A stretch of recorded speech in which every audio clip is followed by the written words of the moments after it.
Music be the food of love, play on, give me excess of it, that surfeiting the appetite may sicken and so die. Oh, that strain again, it had a dying fall. Oh, it came over my ear like a sweet sound that breathes upon a bank of violets, stealing and giving odor.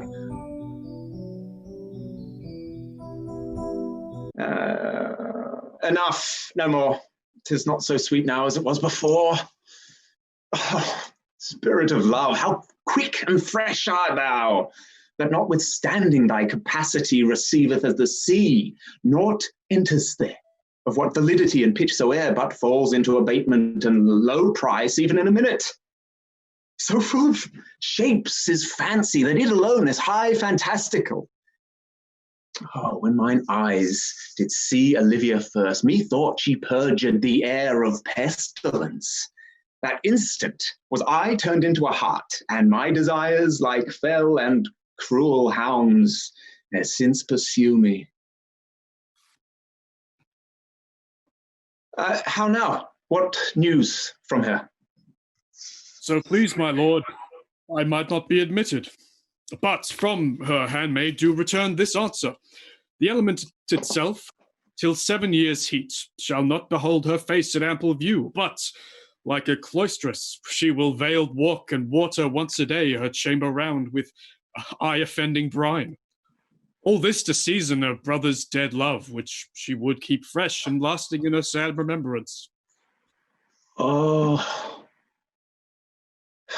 she that hath a heart of that fine frame to pay this debt of love, but to a brother, how will she love when the rich golden shaft hath killed the flock of all affections else that live in her?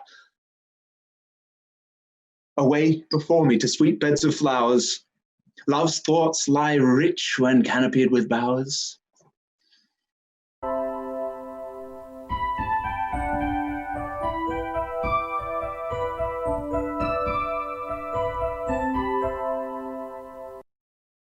Lady. And what should I do in Illyria? My brother, he is in Elysium. Perchance he is not drowned. What think you, sailors? It is perchance that you yourself were saved. Oh, my poor brother. And so perchance may he be. True, madam, and to comfort you with chance, assure yourself that after our ship did split, when you and those poor number saved with you hung on our diving boat, I saw your brother, most provident in peril, bind himself, courage and hope, both teaching him the practice to a strong mast that lived upon the sea, where, like Orion on the dolphin's back, I saw him hold acquaintance with the waves so long as I could see. Knowest thou this country? Aye, madam, well, for I was bred and born not 3 hours' travel from this very place. Who governs here? A noble duke, in nature as in name. What is the name? Orsino. Orsino.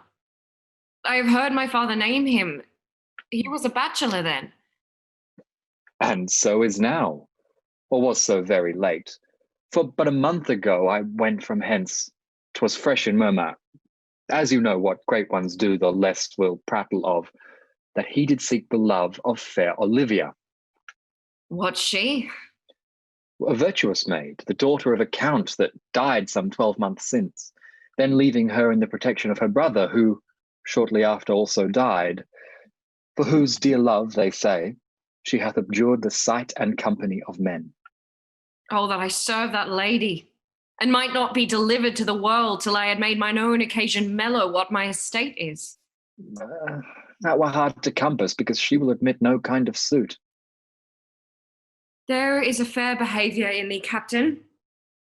I prithee, and I'll pay thee bounteously, conceal me what I am, and be my aid for such disguise as haply shall become the form of my intent. I'll serve this Duke. Thou shalt present me as an eunuch to him. It may be worth thy pains, for I can sing and speak to him in many sorts of music that will allow me very worth his service. What else mayhap to time I will commit. Only shape thou thy silence to my wit. Be you his eunuch, and your mute I'll be. When my tongue blabs, then let mine eyes not see.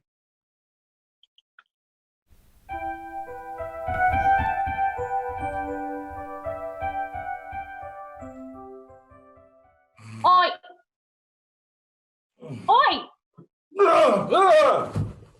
By my troth, Sir Toby, you must come in earlier a nights. Your cousin, my lady, takes great exception to your ill hours. You must confine yourself within the modest limits of order. Confined? I'll confine myself no finer than I am. These clothes are good enough to drink in. These boots too. And if they be not, let them hang themselves up by their own bootstraps. Oh, that quaffing and drinking will undo you. I heard my lady talk of it yesterday, and of a foolish knight that you brought in to be her wooer. Who, Sir Andrew Aguteek? Aye, he. No, he's as tall as any man in Illyria. What's that to the purpose? Why, he has 3,000 ducats a year. Aye, but he'll have but a year in all these ducats. He's a very fool and a prodigal. Why did you say so? He plays the vile de gamboys and speaks 3 or 4 languages word for word without book, and hath all the good gifts of nature. Oh, he hath indeed almost natural. For besides that he's a fool, he's a great quarreller. And but that he hath the gift of a coward to allay the gust he hath in quarrelling, 'tis thought among the prudent he would quickly have the gift of a grave. By this hand, there are scoundrels and subtractors that think so. Oh, yeah. And they that add moreover, he's drunk nightly in your company. With drinking healths to my niece. I'll drink with her as long as there is passage in my throat and drink in Illyria. Ah, Castellano Volgo! Here comes Sir Andrew Agueface. Oh.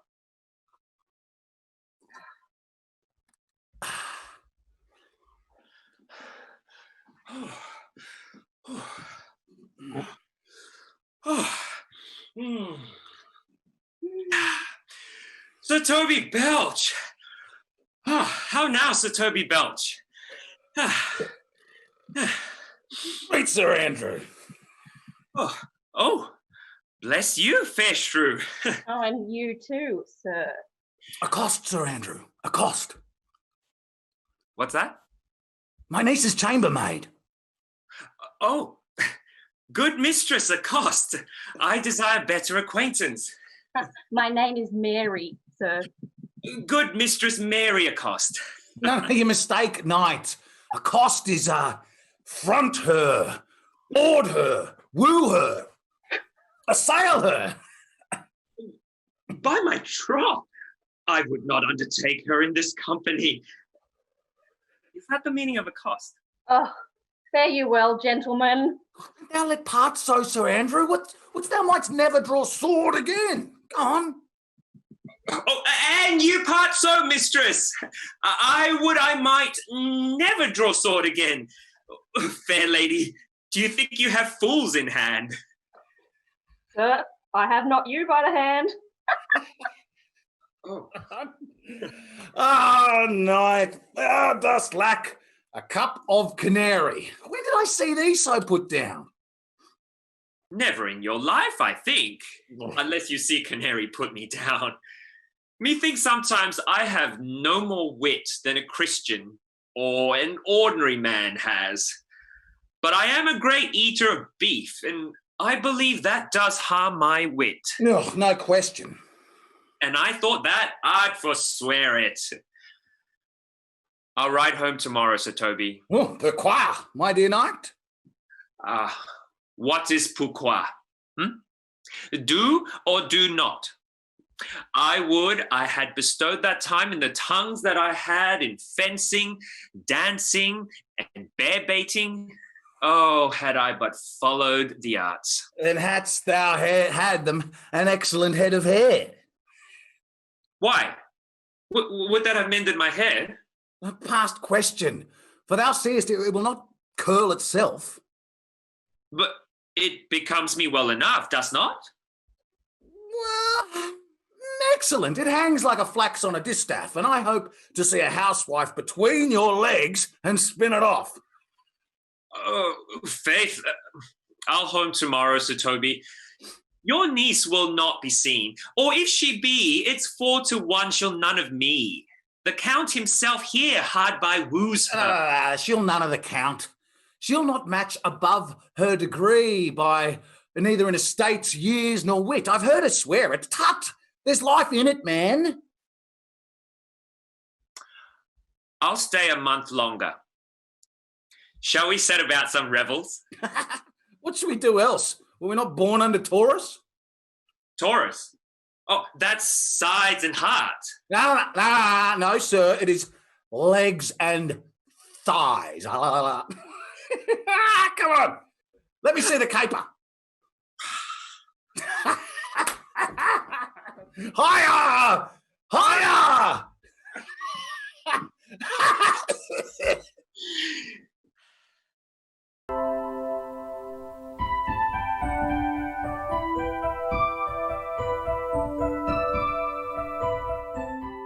You are like to be much advanced.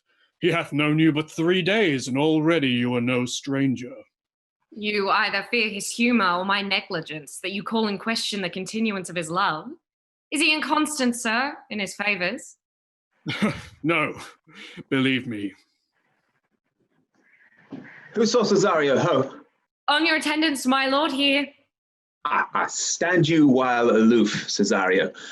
Thou knowst no less but all. I have unclasped to thee the book even of my secret soul. Therefore, good youth, address thy gate unto her. Be not denied access. Stand at her doors and tell them, there thy fixed foot shall grow till thou have audience. Sure, my noble lord, if she be so abandoned to her sorrows it is spoke, she never will admit me. Be clamorous and leap all civil bounds rather than make unprofited return. Say I do speak with her, my lord, what then? Oh, then unfold the passion of my love. Surprise her with discourse of my dear faith. It shall become thee well to act my woes. She will attend it better in thy youth than in the nuncio's of more grave aspect. I think not so, my lord. Dear lad, believe it. For they shall yet belie thy happy years that say thou art a man. Diana's lip is not more smooth than Rubius.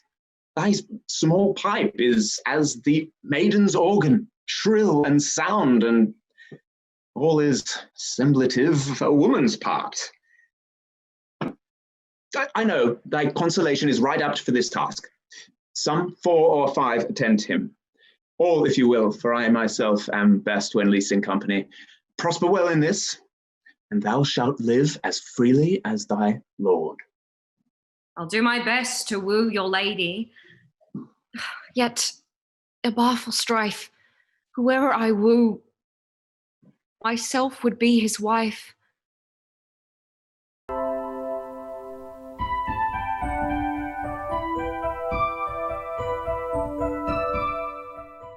As a bristle may enter in way of thy excuse. My lady will hang thee for thy absence. Let her hang me. Many a good hanging prevents a bad marriage. Peace, you rogue, no more of that. Here comes my lady. Make your excuse wisely. Wit, and it be thy will, put me into good fooling. Those wits that think they have thee do very oft prove fools, and I, that I'm sure I lack thee, may pass for a wise man, but for what says Quinapulus, better a witty fool than a foolish wit. Oh, God bless thee, lady. Take the fool away.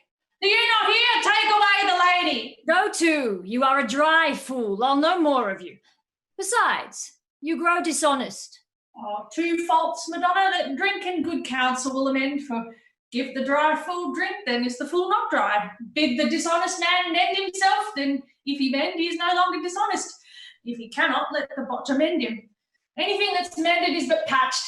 Virtue that transgresses is but patched with sin, and sin that amends is but patched with virtue. The lady bade take away the fool, therefore I say again, take her away. Sir, I bade them take away you. Mispresumed in the highest degree. Lady, culculus non facit manacum, that's as much as to say, I wear not motley in my brain. Good Madonna, give me leave to prove you a fool. Can you do it? Dexterously, good Madonna. Well, make your proof. Good my mouse of virtue, answer me. Why mournest thou? Good fool, for my brother's death. I think his soul is in hell, Madonna. I know his soul is in heaven, fool. The more fool, Madonna, to mourn your brother's soul being in heaven. Ha! Take away the fool, gentlemen. What think you of this fool, Malvolio? Doth he not mend? Yes, and shall do till the pangs of death shake him. Infirmity that decays the wise doth ever make the better fool. God send you, sir, a speedy infirmity for the better increasing your folly. Sir Toby will be sworn that I am no fox, but he will not pass his word for 2 pence that you are no fool. What sayest thou to that, Malvolio? I marvel your ladyship takes delight in such a barren rascal. I protest I take these wise men that crow so at these kind of fools, no better than the fool's zanies. Oh, you are sick of self-love, Malvolio, and answer with a distempered appetite. Madam, there is at the gate a young gentleman much desires to speak with you. Ah, from the Count Orsino, is it? I know not, madam. 'Tis a fair young man and well attended. Oh. Which of my people hold him in delay? Sir Toby, madam, your kinsman. Oh, fetch him off, I pray you. He speaks nothing but madmen. Fie on him. Go to, Malvolio. If it be a suit from the Count, I am sick or not at home, what have you, just go. Oh, by mine honour, half drunk. What is he at the gate, cousin? A gentleman. A gentleman? What gentleman? Well, 'tis a gentleman here.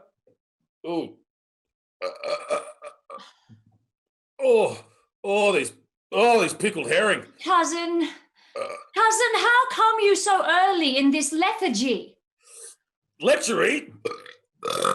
I defy lechery. 'Tis one at the gate. Aye, marry. What is he? Well, let him be the devil, and as he will. I care not. Give me faith, I say. Well, it's all one. What's a drunken man like, fool? Like a drowned man, a fool, and a madman. 1 draught above heat makes him a fool, a second mads him, and a third drowns him. Go thou seek the crowner and let him sit on my cuz, for he's in the 3rd degree of drink. He's drowned. Go, after him. He is but mad yet, Madonna, and the fool shall look to the madman. Madam, yond young fellow swears he will speak with you. I told him you were sick. He takes on him to understand so much and therefore comes to speak with you.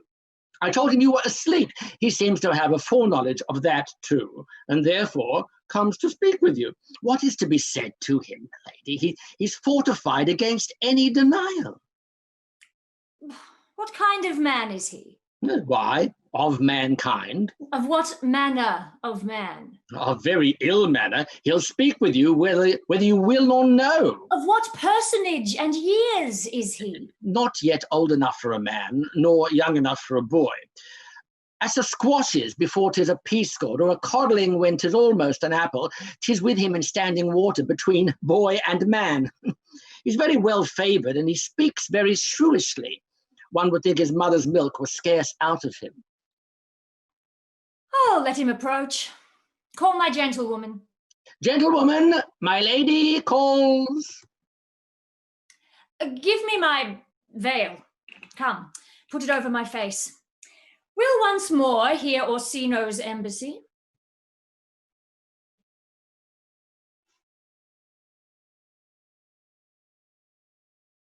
The honourable lady of the house, which is she? Speak to me. I shall answer for her. Your will? Most radiant, exquisite and unmatchable beauty. I pray you, tell me if this be the lady of the house, for I never saw her. I would be loath to cast away my speech, for besides that it is excellently well penned, I have taken great pains to con it. Whence came you, sir? I can say little more than I have studied, and that question's out of my part. Oh, are you a comedian? No, my profound heart. And yet, by the very fangs of malice, I swear, I am not that I play. Are you the lady of the house?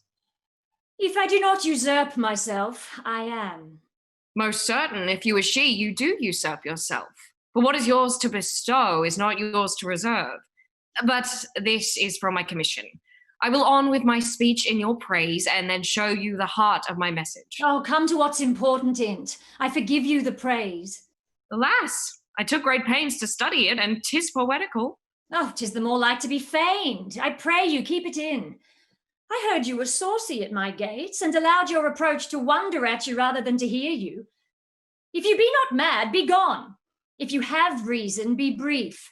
'Tis not that time of moon with me to make in one so skipping a dialogue. Will you hoist sail, sir? Here lies your way. No, good swabber, I am to hull here a little longer. Some mollification for your giant, sweet lady. Tell me your mind. I am a messenger. Sure, you have some hideous matter to deliver when the courtesy of it is so fearful. Speak your office. It alone concerns your ear. I bring no overture of war, no taxation of homage. I hold the olive in my hand. My words are as full of peace as matter. Yet you began rudely. Who are you? What would you? The rudeness that hath appeared in me have I learned from my entertainment. What I am and what I would are as secret as maidenhead. To your ears, divinity. To any others, profanation. Give us the place alone. We will hear this divinity. Now, sir, what is your text? Most sweet lady. Oh, a comfortable doctrine, and much may be said of it. Where lies your text? In Orsino's bosom. In his bosom? In what chapter of his bosom? To answer by the method, in the first of his heart. No, I have read it. 'Tis heresy. Have you no more to say? Good madam, let me see your face. Have you any commission from your lord to negotiate with my face? You are now out of your text. But we will draw the veil and show you the picture. Look you, sir, such a one I was as present. 'Tis not well done. Excellently done, if God did all. 'Tis in grain, sir, 'twill endure wind and weather. 'Tis beauty truly blent, whose red and white nature's own sweet and cunning hand laid on. Lady, you are the cruelest she alive, if you will lead these graces to the grave and leave the world no copy. Oh, sir, I shall not be so hard-hearted. I shall give out diverse schedules of my beauty. It shall be inventoried, and every particle and utensil labelled to my will as item, 2 lips, indifferent red. Item, 2 grey eyes with eyelids. Item, 1 neck, 1 chin, and so forth. Were you sent hither to praise me? I see you what you are. You are too proud, but if you were the devil, you are fair. My lord and master loves you, Oh, such love could be but recompense, though you were crowned the nonpareil of beauty. How does he love me? With adorations, fertile tears, with groans that thunder love, with sighs of fire. Your lord does know my mind. I cannot love him. He might have took his answer long ago. If I did love you in my master's flame, with such a suffering, such a deadly life, in your denial I would find no sense. I would not understand it. Why? What would you? Make me a willow cabin at your gate, and call upon my soul within the house. Write loyal cantons of condemned love, and sing them loud, even in the dead of night. Hallo your name to the reverberate hills, and make the babbling gossip of the air cry out, Olivia. Oh, you should not rest between the elements of air and earth, but you should pity me. You might do much. What is your parentage? Above my fortunes, yet my state as well. I am a gentleman. Get you to your lord. I cannot love him, let him send no more. Unless, perchance, you were to come again to tell me how he takes it. Fare thee well. I thank thee for thy pains. Spend this for me. I am no feed post, lady. Keep your purse. My master, not myself, lacks recompense. Farewell, fair cruelty.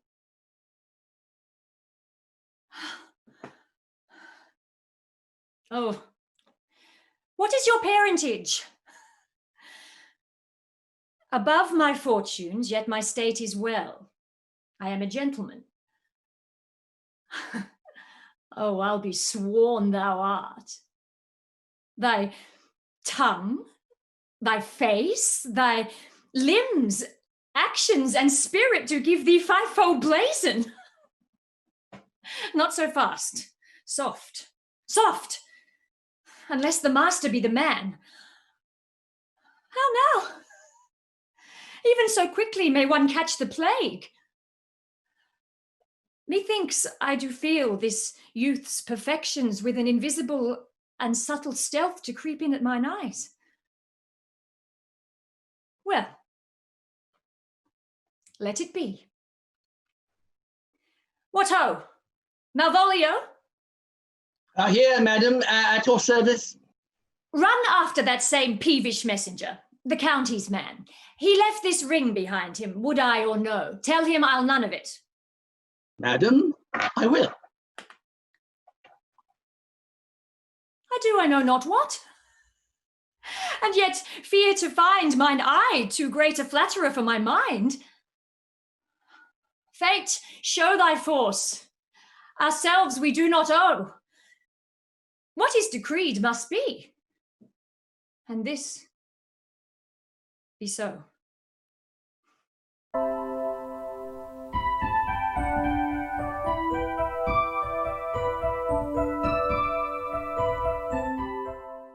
Your patience know. My stars shine darkly over me. The malignancy of my fate might perhaps distemper yours.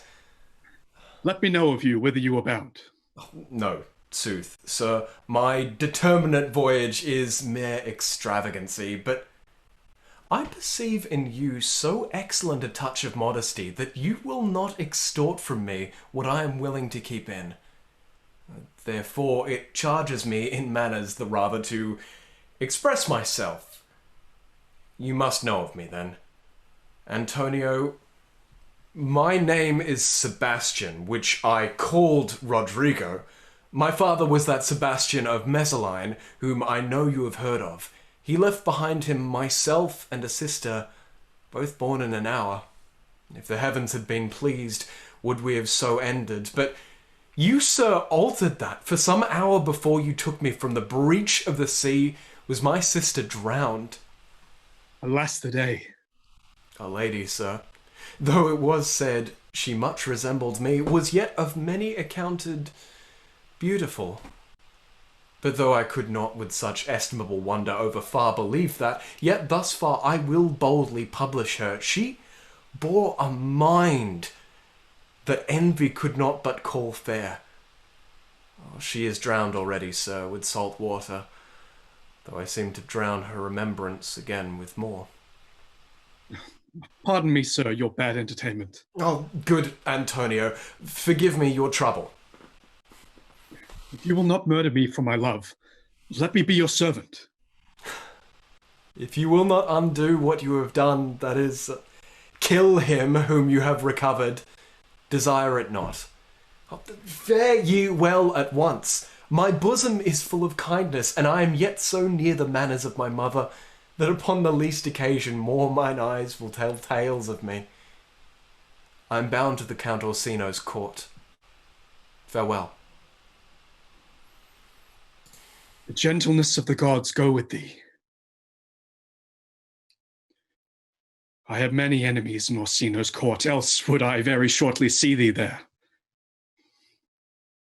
But come what may, I do adore thee so, that danger shall seem sport, and I will go.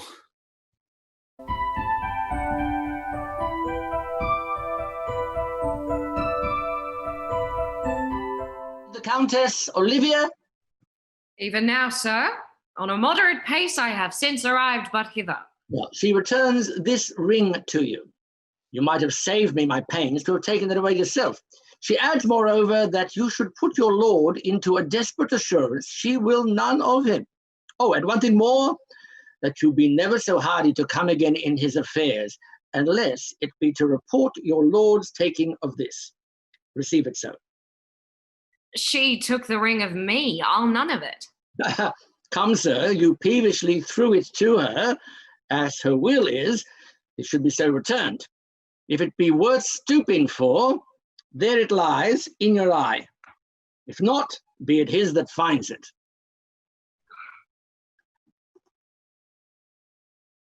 I left no ring with her. What means this lady?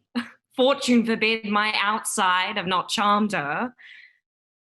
She made good view of me. Indeed, so much that sure methought her eyes had lost her tongue, for she did speak in starts distractedly. She loves me, sure. The cunning of her passion invites me in this churlish messenger. None of my lord's ring, why he gave her none. I am the man. If it is so, as 'tis, poor lady, she were better love a dream. Disguise, I see thou art a wickedness, wherein the pregnant enemy does much. How easy is it for the proper false in women's waxen hearts to set their forms? Alas, our frailty is the cause, not we. For such as we are made of, such we be. How will this fadge? My master loves her dearly, and I, poor monster, fond as much on him, and she, mistaken, seems to dote on me. What will become of this? As I am man, my state is desperate for my master's love. As I am woman, now, alas the day, what thriftless sighs shall poor Olivia breathe? Oh, time, thou must untangle this, not I. It is too hard a knot for me to untie.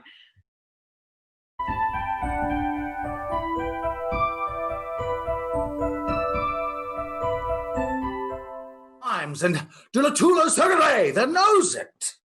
Nay, my troth, I know not. But I know to be up late is to be up late. Nah, a false conclusion. I hate it as an unfilled can. To be up after midnight and to go to bed then is early. So that to go to bed after midnight is to go to bed betimes. Does not our life consist of the four elements? I think it rather consists of eating and drinking. Thou art a scholar. Let us therefore eat and drink. Here comes the fool, in faith. Now, my hearts, did you ever see the picture of we three? Welcome, ass. Now, let's have a catch. By my troth, the fool has an excellent breast. I had rather than 40 shillings, I had such a leg, and so sweet a breath to sing, as the fool has. In sooth, thou wast in very gracious fooling last night, when thou spokest of Pigragromatus, of the Fabians passing the equinoctial of Quibus. 'Twas very good, in faith. I sent thee 6 pence for thy lemon. Hadst it? I did impeticos thy gratility, for Malvolio's nose is no whipstock. My lady has a white hand, and the Myrmidons are no bottle ale houses. Excellent. Excellent.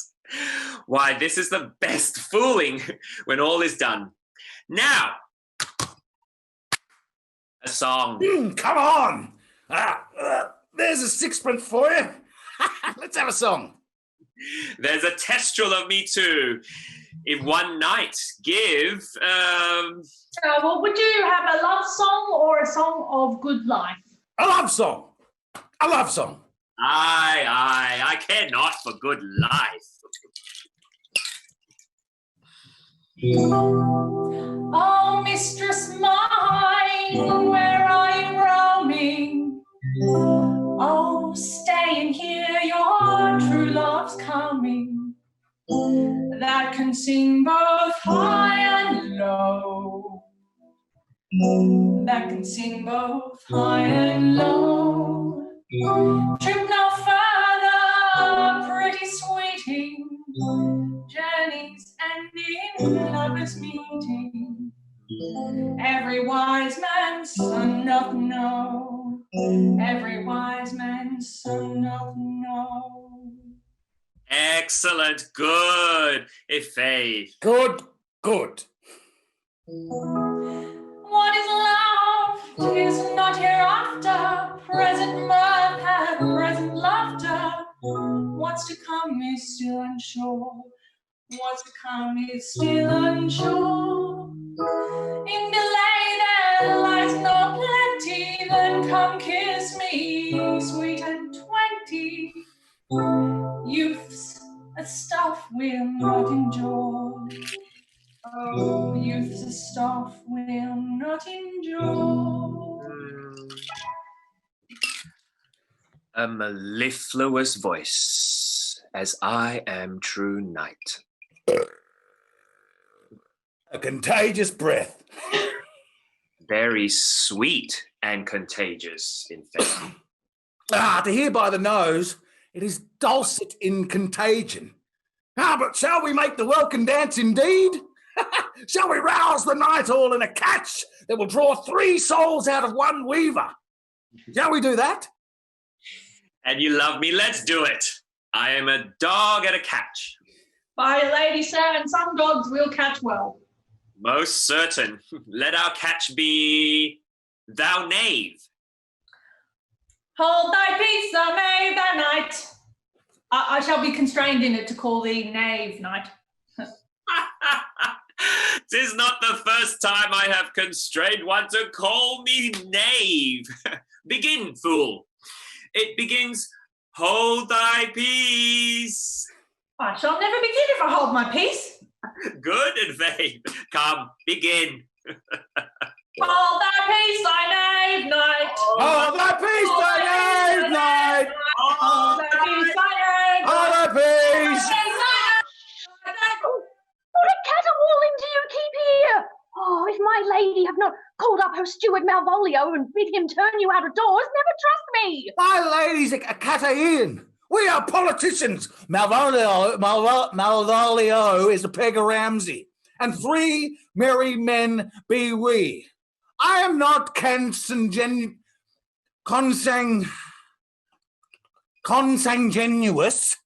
I am not of her blood. Tilly-tally, lady, there's a man in Babylon, lady. Beshrew me, the knight's in admirable fooling. Aye, he does well enough if he be disposed, and so do I too. He does it with a better grace, but I do it more natural. Oh, the 12th day of December. Peace. My masters, are you mad? Have ye no wit, manners, nor honesty, but to gabble like tinkers at this time of night?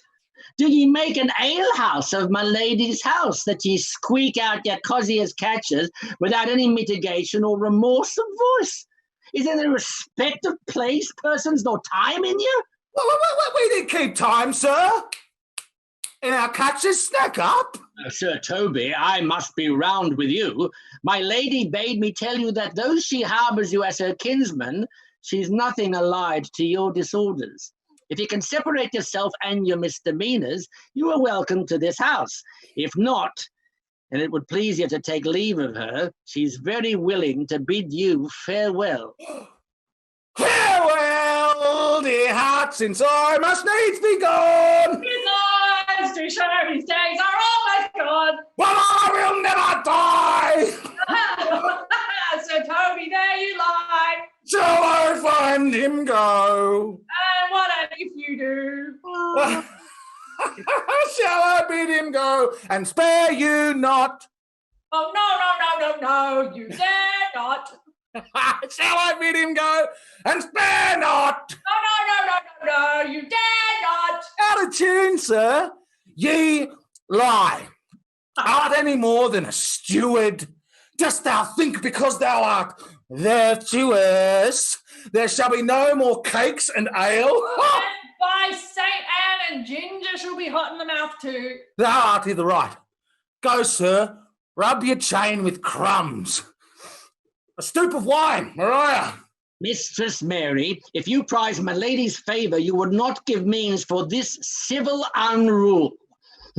She shall know of it by this hand. Oh, go shake your ears. Oh. For as good a deed as to drink when a man's hungry, to challenge him the field, and then to break promise with him and make a fool of him. Go do it, knight. I'll write thee a challenge, or I'll deliver thy indignation to him by word of mouth. Oh, sweet Sir Toby, be patient for tonight. Since the use of the counts was today with thy lady, she's much out of quiet. For Monsieur Malvolio, let me alone with him. I do not gull him into a nay word and make a common recreation of him. Do not think I have wit enough to lie straight in my bed. I know I can do it. Possess us. Possess us. Tell us something of him. Marry, sir, sometimes he is a kind of puritan. Oh, if I thought that, I'd beat him like a dog. What? For being a puritan? Exquisite reason, dear knight? I have no exquisite reason for it, but I have reason good enough. The devil a puritan that he is, an affectioned ass, that cons state without book and utters it by great swords. The best persuaded of himself, so crammed as he thinks with excellencies, that it is his grounds of faith that all that look on him love him. And on that vice in him shall my revenge find notable cause to work. Ooh, what will thou do? I will drop in his way some obscure epistles of love, wherein, by the colour of his beard, the shape of his leg, the manner of his gait, the expression of his eye, forehead and complexion, he shall find himself most feelingly personated. I can write very like my lady, your niece. On a forgotten matter, we can hardly make distinction of our hands. Oh, excellent. I smell a device. I have it in my nose too. He shall think, but by the letters that thou wilt drop, that they have come from my niece, and that she's in love with him. Thy purpose is indeed a horse of that colour. And your horse now would make him an ass. Ass, I doubt not. Oh, 'twould be admirable. Sport royal, I warrant you. I know my physic will work with him. I will plant you two, and let the fool make a third, where he shall find the letter. Okay? Observe his construction of it. For this night, to bed, and dream on the event. Farewell. Good night, Penthesilea. Before me, she's a good wench. She's a beagle. a beagle true bred, and one that adores me. What of that? I was adored once too. Let's go to bed, Knight. Thou hadst need to send for more money. If I cannot recover your niece, I am a foul way out. Well, send for more money, Knight. If thou hast her not, in the end, you call me out. If I do not, never trust me. Take it how you will. Ah, come. I'll go burn some sack. Too late to go to bed now. Come, Knight. Hey, come, Knight.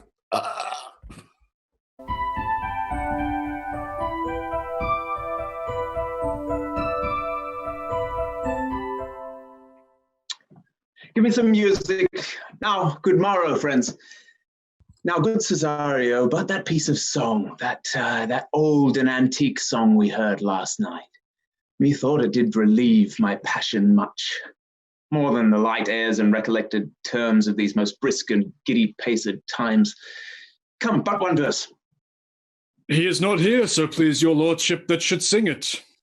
Who was it? Feste the jester, my lord. A fool that the lady Olivia's father took much delight in. She is about the house. Seek her out and play the tune a while. Come hither, boy. If ever thou shalt love, in the sweet pangs of it, remember me. How dost thou like this tune? It gives a very echo to the seat where love is throned. Thou dost speak masterly. My life upon it, young though thou art, thine eye hath stayed upon some favour that it loves, hath it not, boy? A little, by your favour. What kind of woman is't? Of your complexion. She is not worth thee, then. What years, he faith? About your years, my lord. Too old, by heaven. Let still the woman take an elder than herself. So wears she to him. So sways she level in her husband's heart. Then let thy love be younger than thyself, or thy affection cannot hold the bent. For women are as roses, whose fair flower once being displayed doth fall that very hour. And so they are. Alas, that they are so, to die, even when they to perfection grow. Oh, fellow, come. The song we had last night. Mark it, Cesario. Are you ready, sir? Aye, prithee, sing.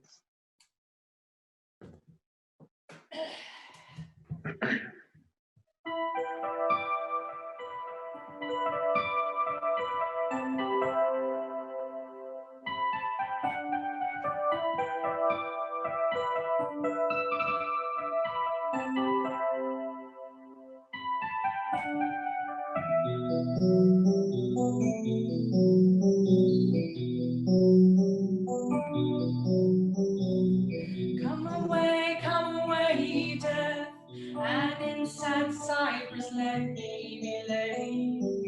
Fly away, breath, I am slain by a fair cruel maid. My shroud of white stuck over you. Oh, prepare it, my part of death no one so truly cherish. Not a flower sweet, on my black coffin let there be thrown. Not a friend greet my poor corpse where my bones shall be thrown. A thousand sighs to stay, lay me over. Sad true love, and to find my grave to weep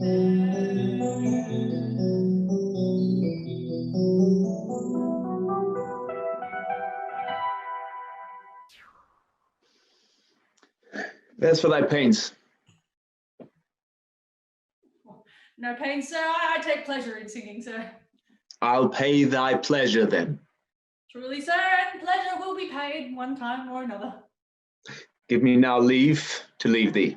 Now the melancholy god protect thee. Farewell.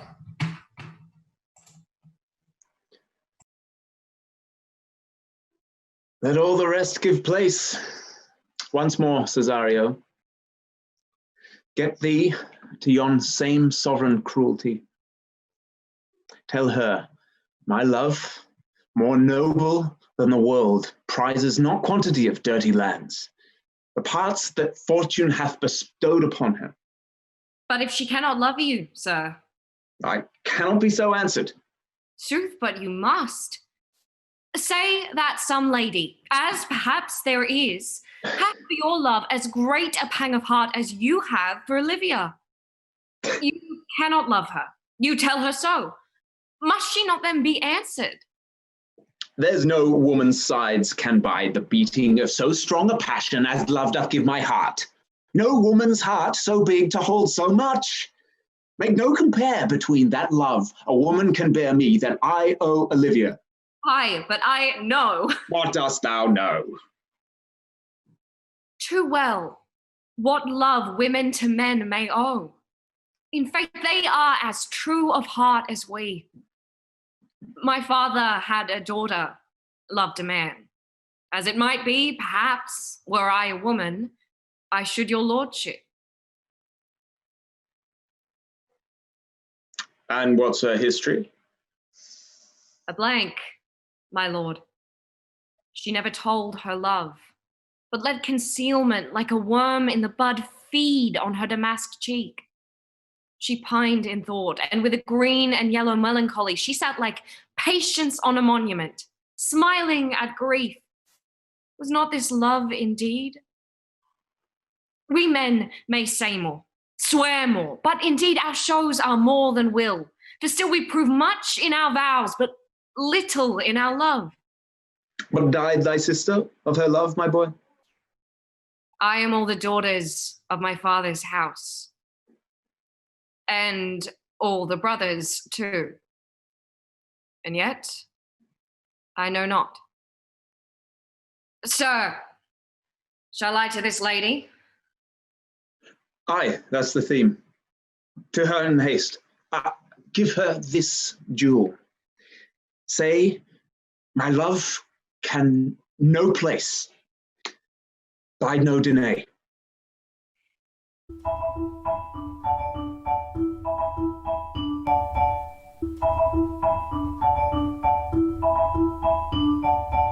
Fabian, wouldst thou not be glad to have the rascally sheep biter come by some notable shame? Oh, I would exult, man. Well, you know he brought me out of favour with my lady about a bear baiting here. Well, to anger him, we'll have to bear again. We'll fall with him black and blue. Shall we not, Sir Andrew? And we do not. It is pity of our lives.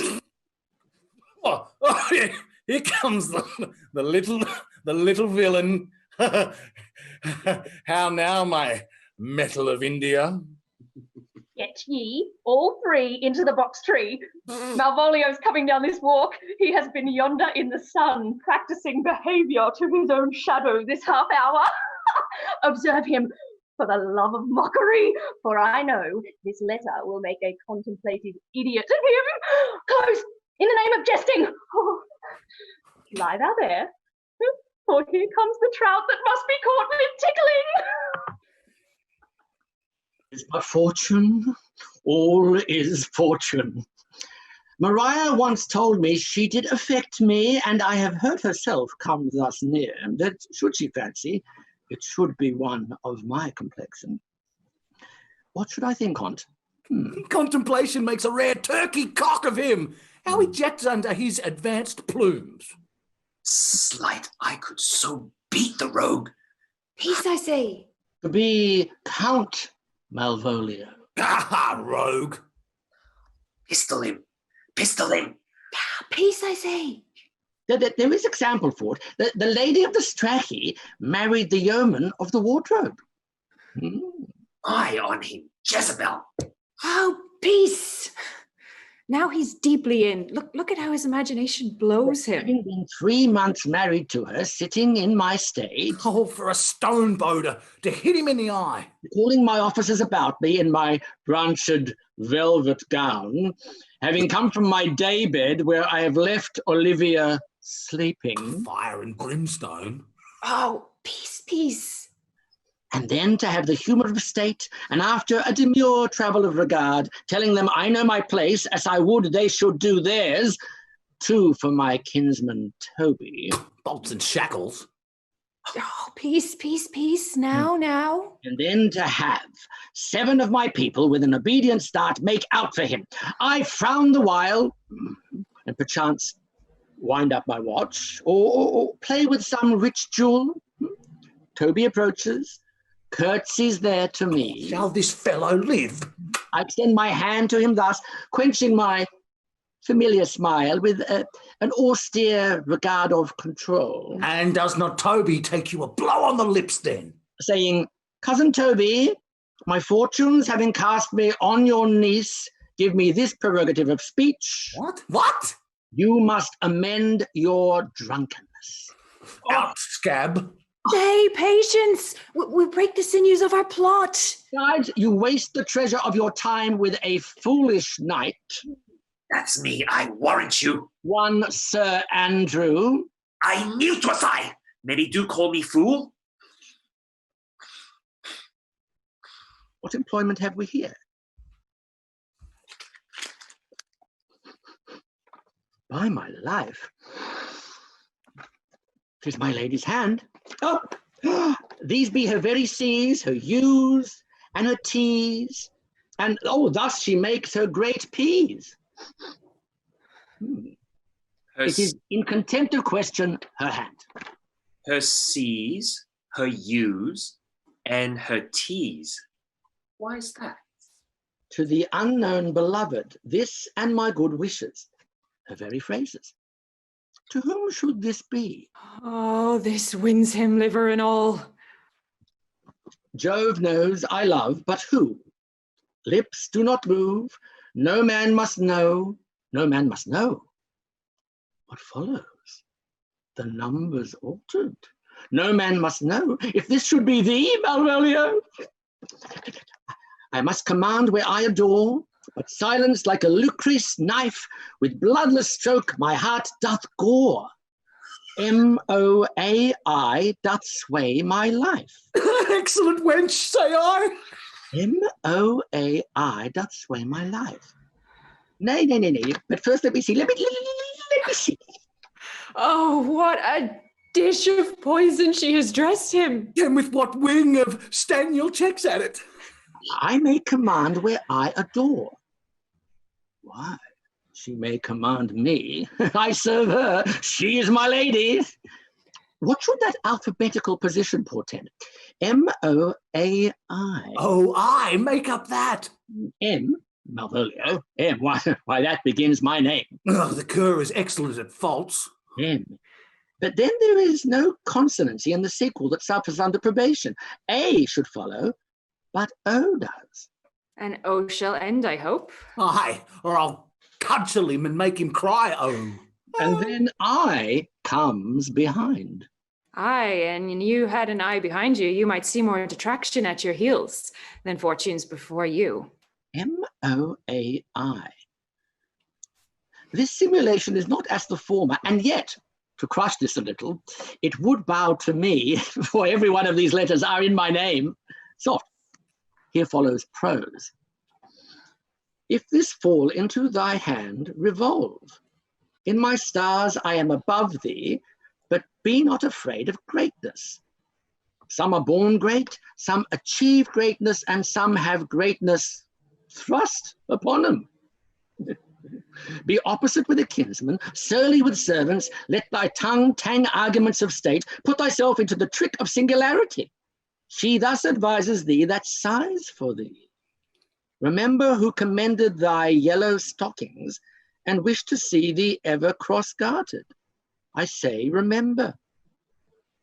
Go to, thou art made, if thou desirest to be so. If not, let me see thee a steward still. Farewell. She that would alter services with thee, the fortunate unhappy. Daylight and champagne discovers not more. This is open. I will be proud. I will read politic authors. I will baffle Sir Toby. I will be point devise the very man. I do not now fool myself to let imagination jade me, for every reason excites to this that my lady loves me. She did commend my yellow stockings of late. She did praise my leg being cross-gartered. I thank my stars. I am happy. Yet, here is a postscript. Thou canst not choose but know who I am. If thou entertainest my love, let it appear in thy smiling. Thy smiles become thee well. Therefore, in my presence, still smile, dear my sweet, I prithee. Jove, I thank thee. I will smile. I will do everything that thou wilt have me.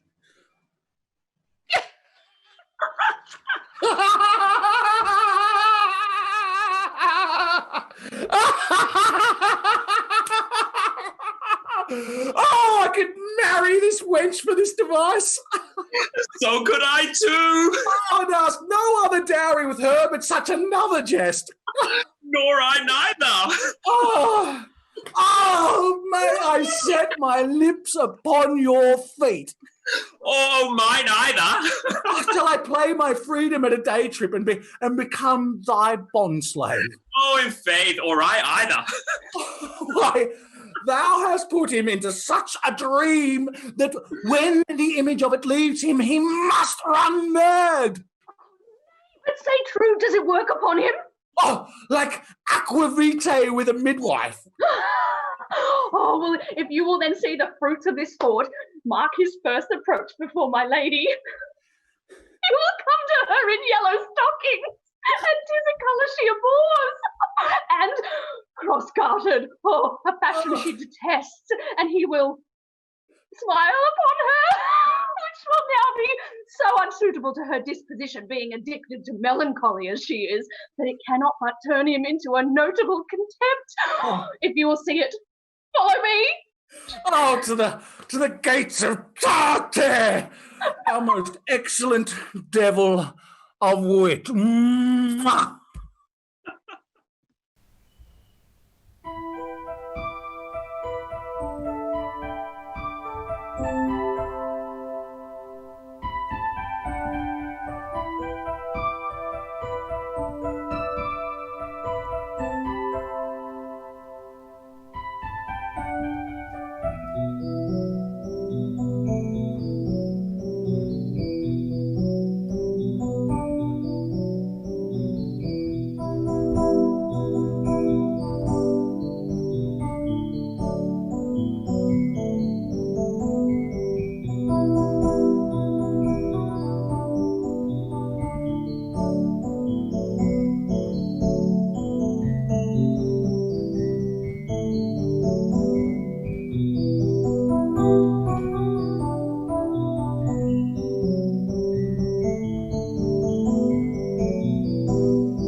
and thy music?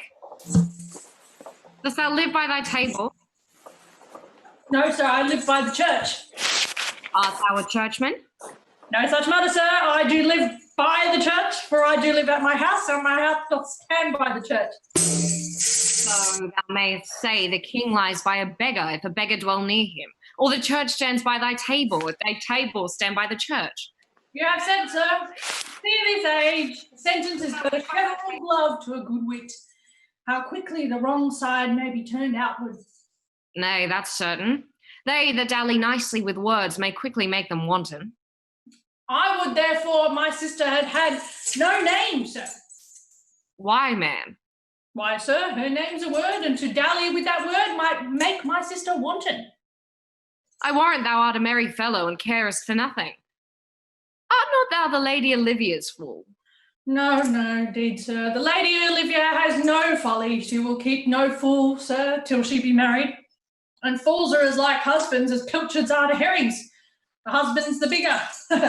I'm indeed not her fool, but her corrupter of words. I saw thee late at the Count Orsino's. Foolery, sir, does walk about the orb like the sun that shines everywhere. Is thy lady within? My lady is within, sir. I will construe to them whence you come. Hey, gentlemen. And you, sir? Dieu vous garde, monsieur. Et vous aussi, votre serviteur. Will you encounter the house my niece is desirous you should enter if your trade be to her? I am bound to your niece, sir. I mean, she is the list of my voyage. I'll taste your legs, sir. Put them to motion. My legs do better understand me, sir, than I understand what you mean by bidding me taste my legs. I mean to go, sir, to enter. I will answer you with gate and entrance, but we are prevented. Most excellent, accomplished lady, the heavens rain odours on you. Oh, that youth's a rare courtier. Rain, odours, swell. My matter hath no voice to your own most pregnant and vouchsafed ear.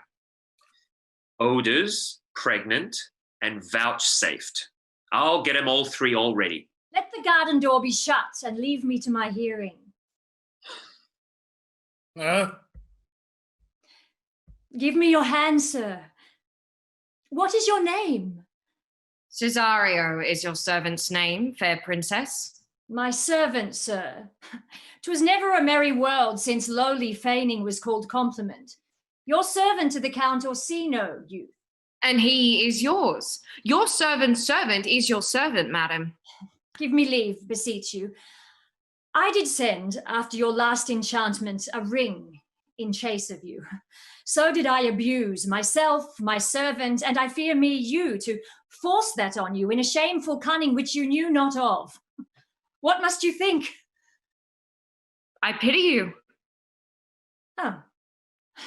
Well, that's a degree to love. No, not agrees, for 'tis a vulgar proof that oft we pity enemies. Why then, methinks 'tis time to smile again. Alas, poor world, how apt the poor are to be proud. Still, if one should be a prey, how much the better to fall before the lion than the wolf. Be not afraid, dear youth, I will not have you. Yet when youth and wit has come to harvest, your wife is alike to reap a proper man. There lies your way, due west. Then westward ho! Grace and good disposition attend your ladyship. You'll nothing, madam, to my lord by me? Stay, I prithee, tell me what thou thinkest of me. That you do think you are not what you are. Well, if I think so, I think the same of you. Then think you right. I am not what I am. Oh, I would you were as I would have you be. Would it be better, madam, than I am? I wish it might, for now I am your fool. Oh, what a contempt of scorn looks beautiful in the anger of his lip. Good Cesario, by the roses of spring, by maidhood, youth, and everything, I love thee so, that morgue all thy pride, nor wit, nor reason can my passion hide. Do not extort thy reasons from this clause for which I woo, thou therefore hast no cause. But reason thus with reason fetter. Love sought is good, but given unsought, better. By innocence, I swear, and by my youth, I have one heart, one bosom, and one truth, and that no woman has, nor never none, shall be mistress of it, save I alone. And so adieu, good madam, never more will I my master's tears to you deplore. Yet come again, for thou mayest move that heart which now abhors to like his love.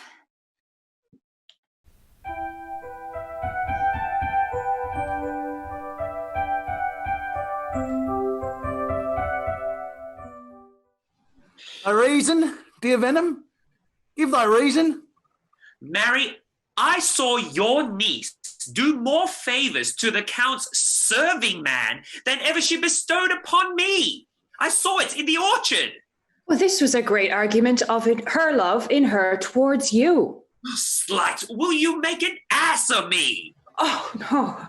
I will prove it legitimate, sir, upon the oaths of judgment and reason. She did show favour to the youth in your sight, only to exasperate you, to awake your dormouse valour, to put fire in your heart and brimstone in your liver. You should then have accosted her with some excellent jests, fire new from the mint. You should have banged the youth into dumbness. This was looked for at your hand, and this was balked. And you are now sailed into the north of my lady's opinion, where you will hang like an icicle on a Dutchman's beard. Unless you do redeem it by some laudable attempt, either of valour or policy. Oh, and it be any way, it must be with valour, for policy I hate. Why then? Let us leave be a brownist as a politician.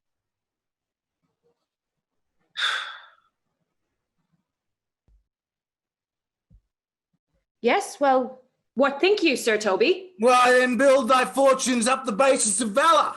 Challenge me, the Count's youth, to fight with him.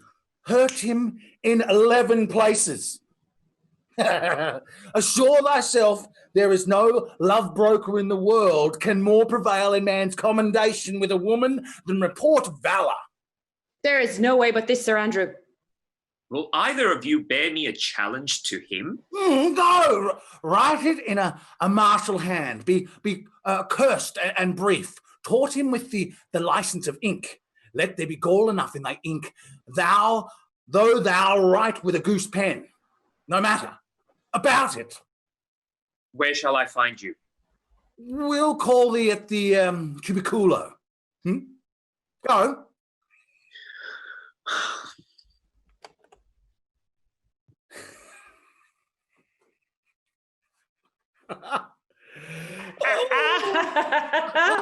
Oh, this is a dear mannequin to you, Sir Toby. Well, I have been dear to him, lad. Some 2,000 strong or so. Oh, we shall have a rare letter from him.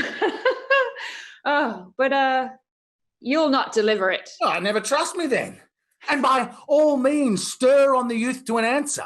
I think oxens and rein ropes cannot hail them together. For Andrew, if he were opened and you find so much blood in his liver as will clog the foot of a flea, I'll eat the rest of the anatomy. And his opposite, the youth, bears in his visage no great presage of cruelty. Look, where the youngest wren of 9 comes. If you desire the spleen and will laugh yourself into stitches, follow me. Yon gull Malvolio is turned heathen, a very renegado. He's in yellow stockings. And cross-gartered? Most villainously. Oh, I know my lady will strike him. If she do, he'll smile and take it for a great favour. Come, bring us to where he is.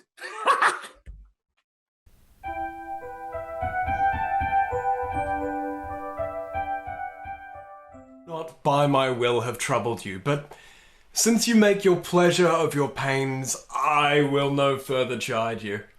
I could not stay behind you. My desire, more sharp than filed steel, did spur me forth, and not all love to see you, though so much as might have drawn one to a longer voyage, but jealousy, what might befall your travel, being skillless in these parts, which to a stranger, unguided and unfriended, often prove rough and unhospitable. My willing love, the rather by these arguments of fear, set forth in your pursuit. My kind Antonio, I can no other answer make but thanks and ever thanks. What's to do? Shall we go see the relics of this town? Tomorrow, sir. Let's first go see your lodging. I am not weary, and 'tis long tonight. I pray you, let us satisfy our eyes with the memorials and the things of fame that do renown this city. Would you pardon me? I do not without danger walk these streets. Once, in a sea fight, against the Count his galleys, I did some service. Of such note indeed that were I taken here, it would be scarce answered. Be like you slew great number of his people. The offence is not of such a bloody nature, albeit the quality of the time and quarrel might well have given us bloody argument. It might have since been answered in repaying what we took from them, which, for traffic's sake, most of our city did. Only myself stood out, for which, if I be lapsed in this place, I shall pay dear. Do not then walk too open. It doth not fit me. Hold, sir. Here's my purse. In the south suburbs, at the Elephant, is best to lodge. I will bespeak our diet, whilst you beguile the time and feed your knowledge with viewing of the town. There you shall leave me. Why your purse? Haply your eye shall light upon some toy you have desired to purchase, and your store, I think, is not for idle market, sir. I'll be your purse bearer and leave you. For an hour. To the Elephant. I do remember.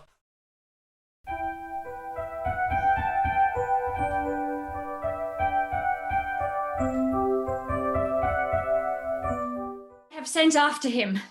He says he'll come. How shall I feast him? What bestow on him? For youth is bought more oft than begged or borrowed. Oh, I speak too loud. Where is Malvolio? He is sad and civil and suits well a servant of my fortunes. Where is Malvolio? He's coming, madam, but in very strange manner. He's sure possessed, madam. Why? What's the matter? Does he rave? No, madam, he does nothing but smile. Your ladyship were best to have some guard about you if he come, for sure the man is tainted in his wits. Oh, well, I am as mad as he, if sad and merry madness equal be. How now, Malvolio? Sweet lady, ho, ho. Smilest thou? I sent for thee upon a sad occasion. Sad lady? Oh, I could be sad. This does make some obstruction in the blood, this cross-gartering. But what of that? If it please the eye of one, it is with me as the very true sonnet is, please one and please all. Why, how dost thou, man? What's the matter with thee? No, not black in my mind, though yellow in my legs. It did come to his hands, and commands shall be executed. I think we do know the sweet Roman hand. Wilt thou go to bed, Malvolio? Bed? Aye, sweetheart, and I'll come to thee. God comfort thee! Why dost thou smile so, and kiss thy hand so much? At your request. Why appear you with this ridiculous boldness before my lady? Be not afraid of greatness, 'twas well writ. What meanest thou by that, Malvolio? Some are born great, some achieve greatness, and some have greatness thrust upon them. Heaven restore thee. Remember who commended thy yellow stockings. Thy yellow stockings? Yes, and wish to see thee cross-gartered. Cross-gartered? Yeah, Go to, thou art maid. If thou desirest to be so. Am I maid? If not, let me see thee a servant still. Why, this is very mad summer madness. Midsummer madness, mad. We're all mad. Good Maria, let this fellow be looked to. Where is my cousin Toby? Let some of my people have special care of him. I would not have him miscarry for half my dowry. Oh, do you come near me now? No worse man than Sir Toby to look at me. This concurs directly with the letter. She sends him on purpose that I may appear stubborn to him, for she incites me to that in the letter. Cast thy humble slough, says she, be opposite with kinsmen, surly with servants. Let thy tongue tang with arguments of state, put thyself into the trick of singularity, and consequently sets down the manner how, as a sad face, a reverent carriage, a slow tongue, in the habit of some sir of note, and so forth. I have limed her. But it is Jove's doing, and Jove make me thankful. And when she went away, now, let this fellow be looked to. Fellow, not Malvolio, nor after my degree, but fellow. Which way is he, in the name of sanctity? If all the devils of hell be drawn in a little, and Legion himself possessed him, yet I'll speak to him. Oh, here he is. How is it with you, sir? How is it with you, man? Go off, I discard you. Let me enjoy my private. Go off. Lo, how the hollow fiend speaks within him. Did not I tell you? Sir Toby, my lady prays you to have a care of him. Aha, does she so? Go to, peace. We must deal gently with him. Let me alone. How do you, Malvolio? How is't with you? What, man? Defy the devil? Consider he's an enemy to mankind? Do you know what you say? La, you speak ill of the devil, how he takes it to heart. Pray God he be not bewitched. Oh, carry his water to the wise woman. Oh, marry, and it shall be done tomorrow morning if I live. My lady would not lose him for more than I'll say. Oh, now, mistress. Oh, Lord! Prithee, hold thy peace. This is not the way. Do you not see you move him? Let me alone with him. No way but gentleness, gently. Gently. The fiend is rough, and it will not be roughly used. Why, how now, my boar cock? How dost thou chuck? Sir! Aye, Biddy, come with me. What, man? 'Tis not for gravity to play the cherry pit with Satan. Hang him, foul collier. Get him to say his prayers, good Sir Toby. Get him to pray. My prayers, minx? No, I warrant you he will not hear of godliness. Go hang yourselves all. You are idle, shallow things. I am not of your element. You shall know more hereafter. It's possible. Oh, if this were played upon a stage now, I could condemn it as improbable fiction. His very genius hath taken the infection of the device, man. Oh, nay, pursue him now, lest the device take air and taint. Oh, why, we shall make him mad indeed. Oh, well, the house will be the quieter. Come, we'll have him in a dark room and bound. My niece is already in the belief that he is mad. Let's see. Ah, more matter for a May morning.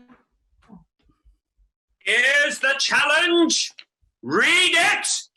I warrant there's vinegar and pepper in it. Is it so saucy? Yes, I warrant him. Do but read. Give me.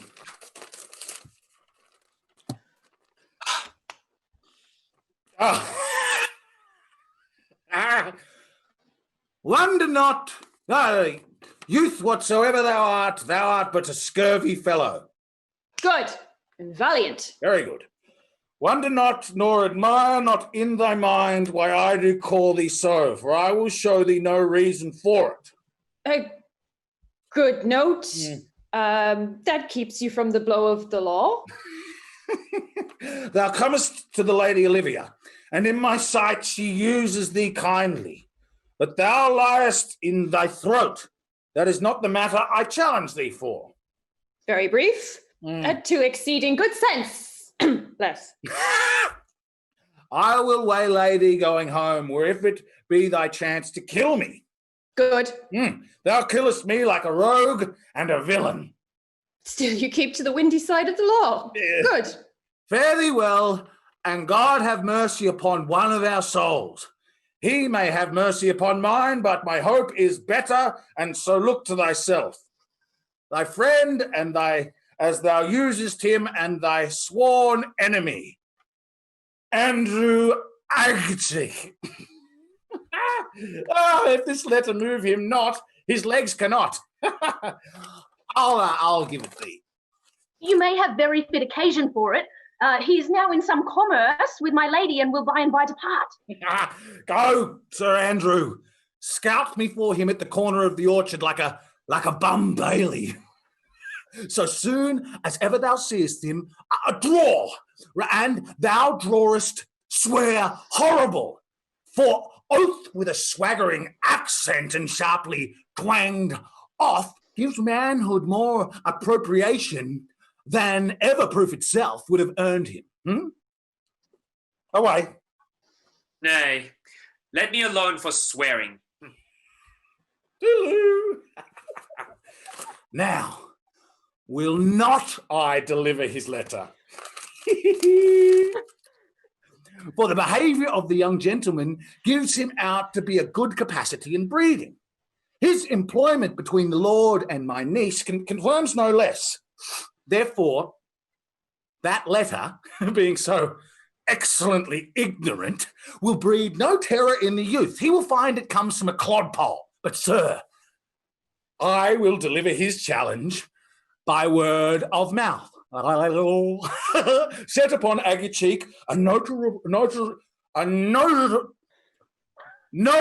report of valour, and drive the gentleman, as I know his youth will aptly receive it, into a most hideous opinion of his rage, skill, fury, and impetuosity.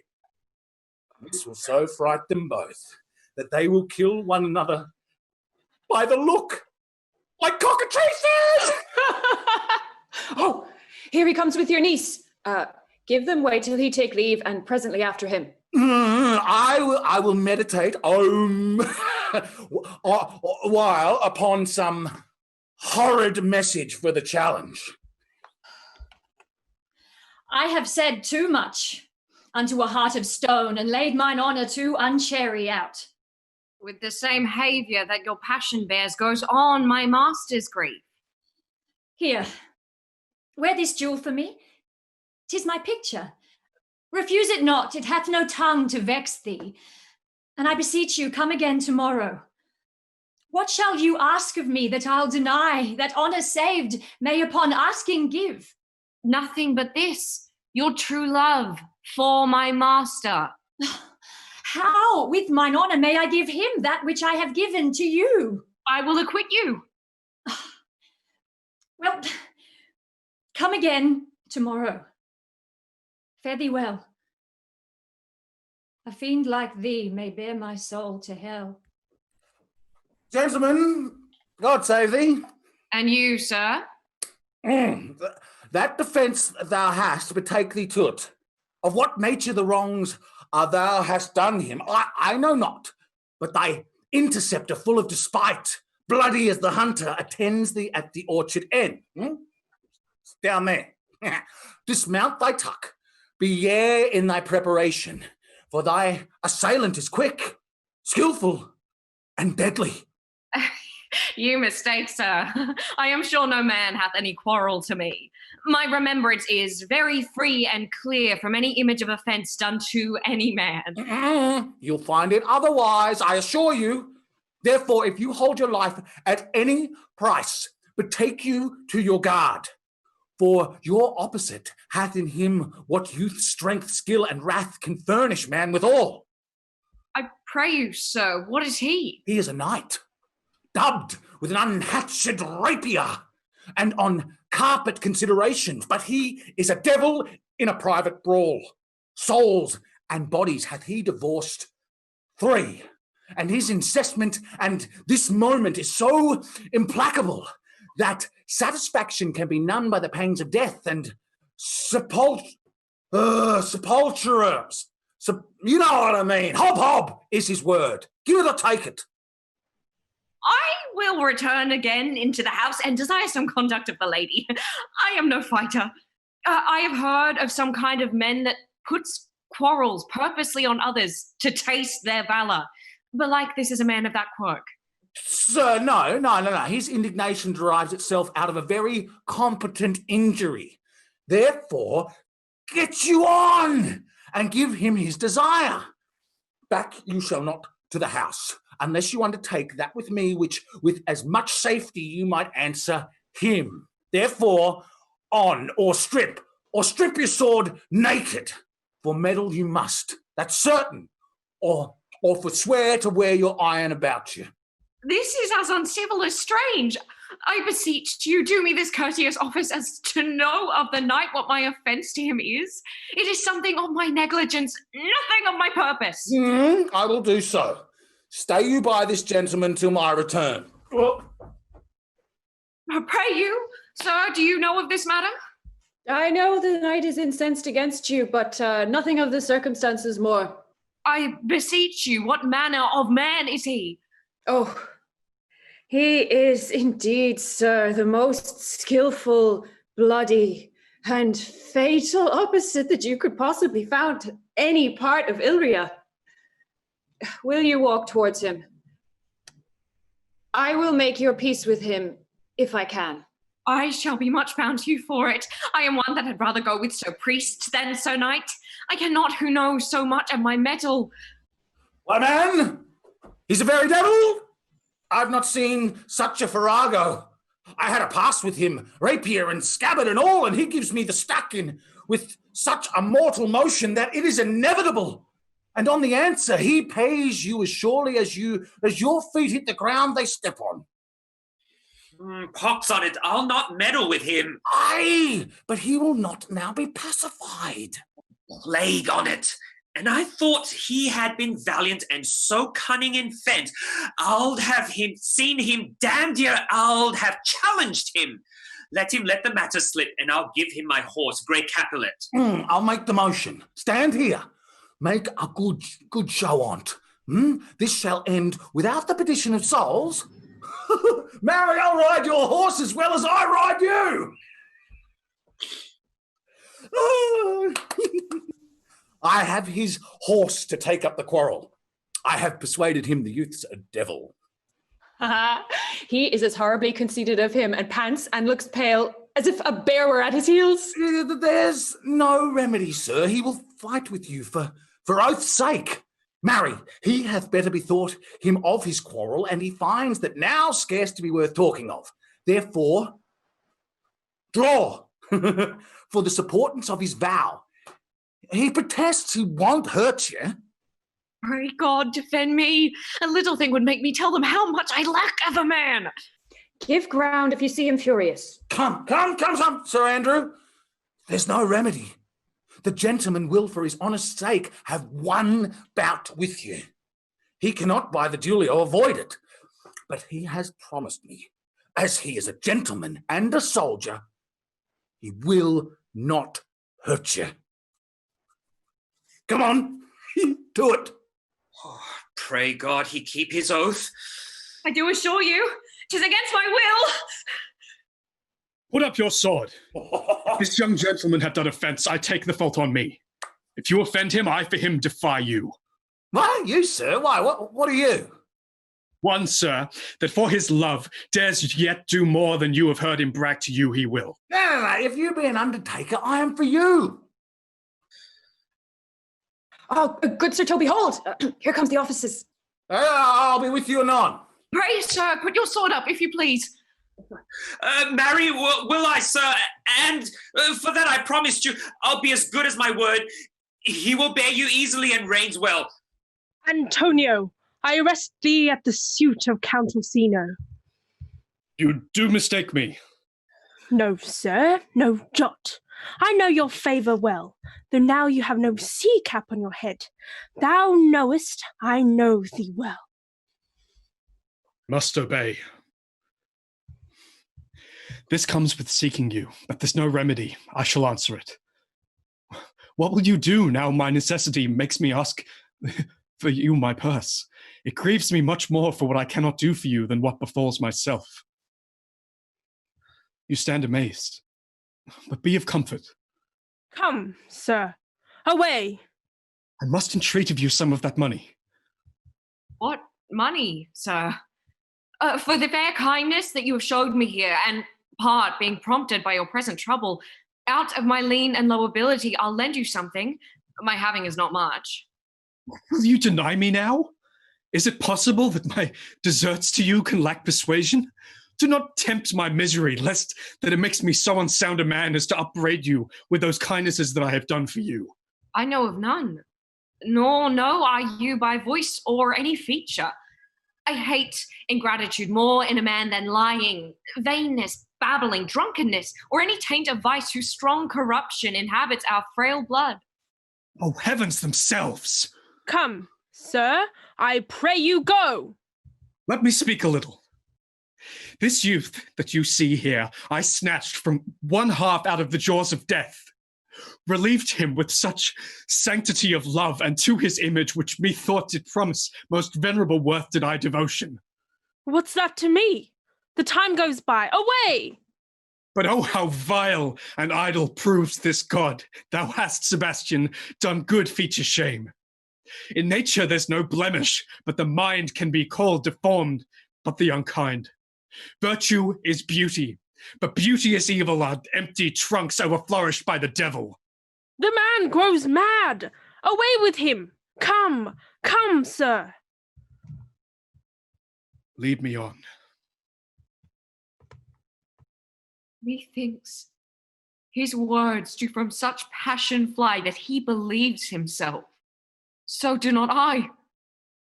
Prove true. Imagination, oh, prove true that I, dear brother, be now ta'en for you. He named Sebastian. I, my brother, know yet living in my glass. Even such and so in favour was my brother. And he went still in this fashion, colour, ornament for him I imitate. Oh, if it prove, tempests are kind and salt waves fresh in love. A very dishonest paltry boy, and more coward than a hare. His dishonesty appears in leaving his friend here in necessity and denying him. And for his cowardship. Slid, I'll after him again and beat him. Do, cuff him soundly, but never draw thy sword. And if I do not... I dare lay any money 'twill be nothing yet.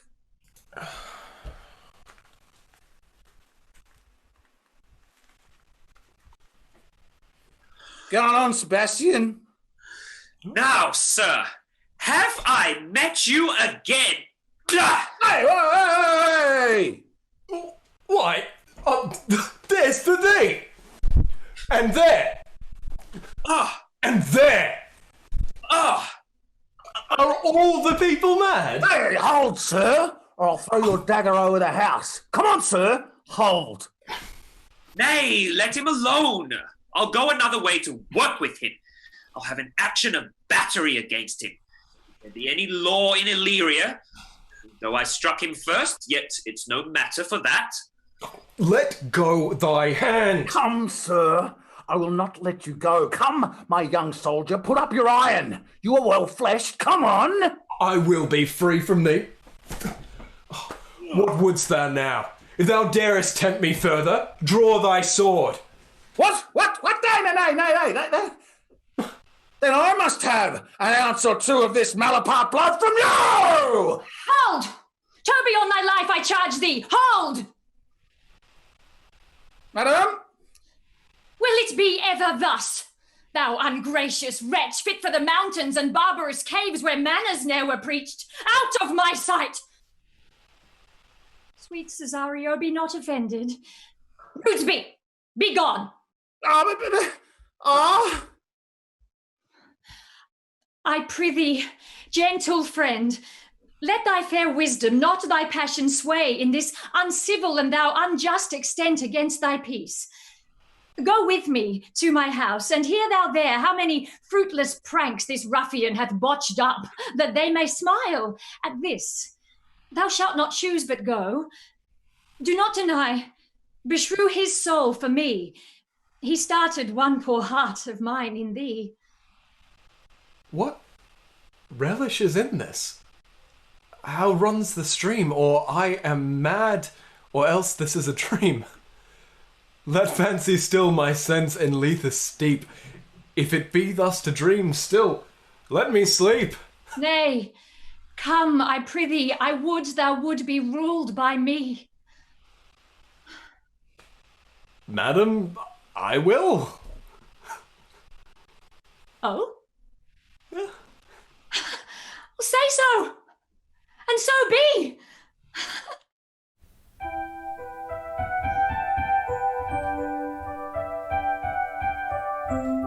Put on this gown and this beard. Make him believe thou art Sir Topus the curate. Do it quickly. I'll call Sir Toby the whilst. Well, I'll put it on and I'll dissemble myself in it, and I were the first that ever dissembled in such a gown.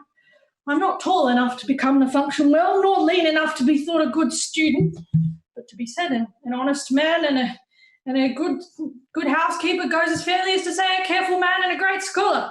The competitors enter. How now, Master Parsons? Buenos dias, Sir Toby, for as the veiled hermit of Prague, that never saw pen and ink, very wittily said to a niece of King Gwabudok, Das was ist. That is. So I, being Master Parson, am Master Parson. For what is das but that, and ist but is? To him, Sir Topus. What ho, I say, peace in this prison! The knave counterfeits well. Good knave. Who calls there? Sir Topus, the curate, who comes to visit Malvolio, the lunatic. Sir Topus, good Sir Topus, go to my lady. Out, hyperbolical fiend, how vexest thou this man? Talkest thou nothing but of ladies? Well said, Master Parsons. Sir Topus, never was man thus wronged. Good Sir Topus, do not think I am mad. They have laid me here in hideous stockings. Fui, duello the Satan! I call thee by the most modest terms. I am one of those gentle ones that will use the devil himself with courtesy. Sayest thou that the house is dark? As hell, Sir Topus. I am not mad, Sir Topus. I say to you, this house is dark. Madman, thou errest. I say there is no darkness but ignorance. I say this house is as dark as ignorance, though ignorance were as dark as hell. And I say there was never man thus abused. I am no more mad than you are. Make the trial of it any constant question.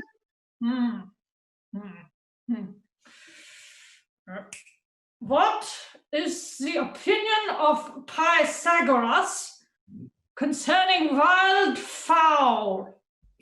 That the soul of our grandam might haply inhabit a bird. What thinkest thou of this opinion?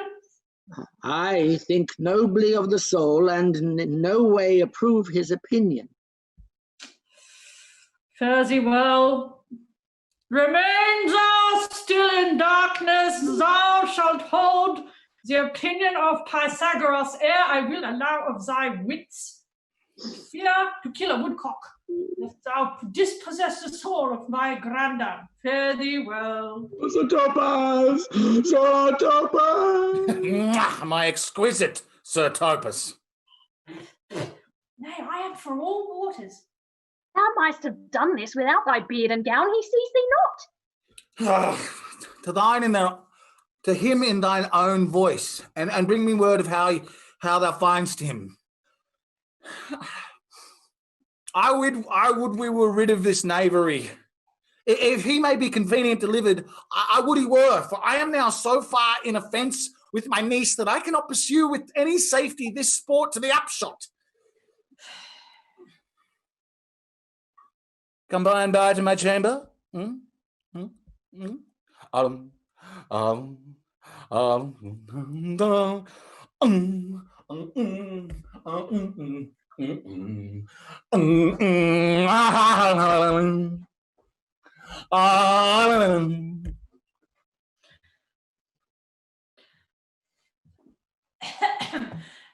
Robin, Jolly Robin, tell me how thy lady goes.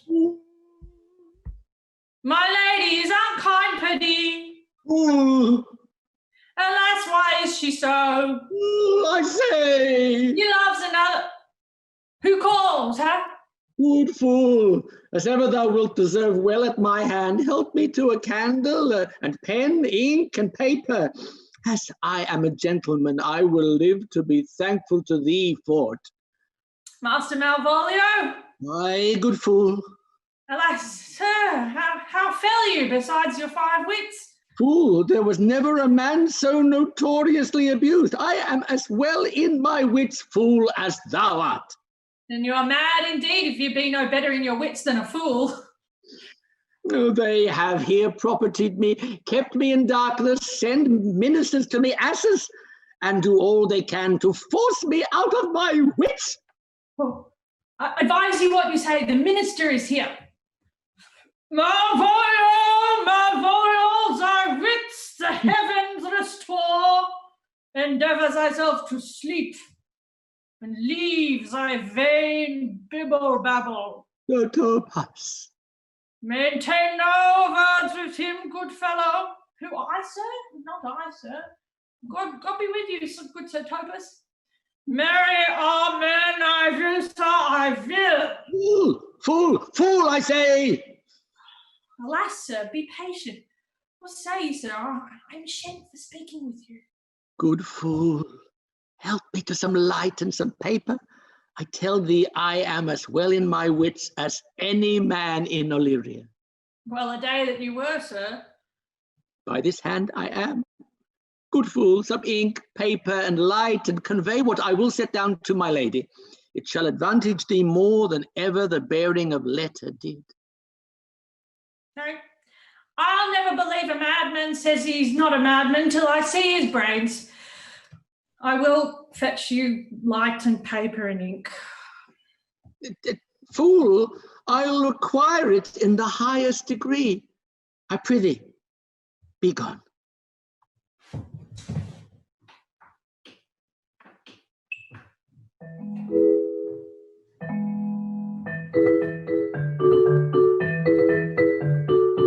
I am gone, sir, and anon, sir, I'll be with you again. In a flight twice I'd like to the old vice your mood to sustain. We leave my dagger and my everything. We say, far to the devil, like a madman. I'll be gone now, good man devil.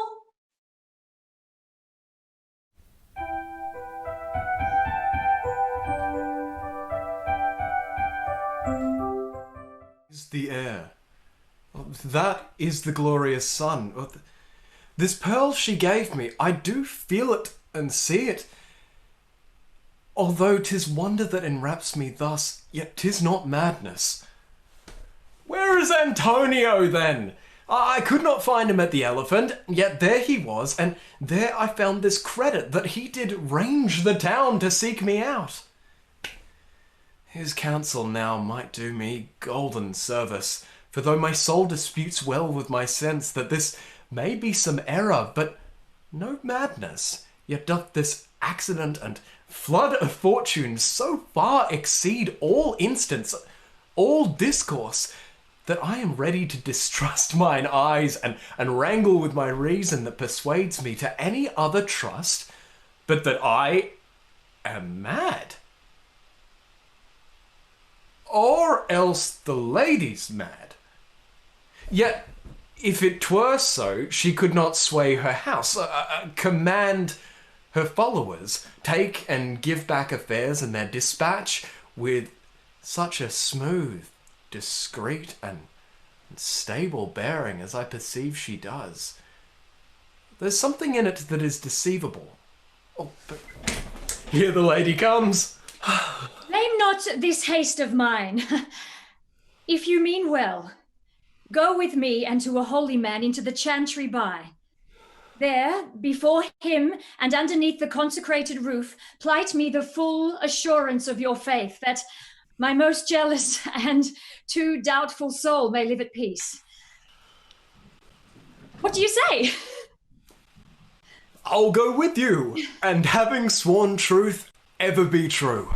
Then on to the good Father, and the heavens so shine that they may fairly note this act of mine.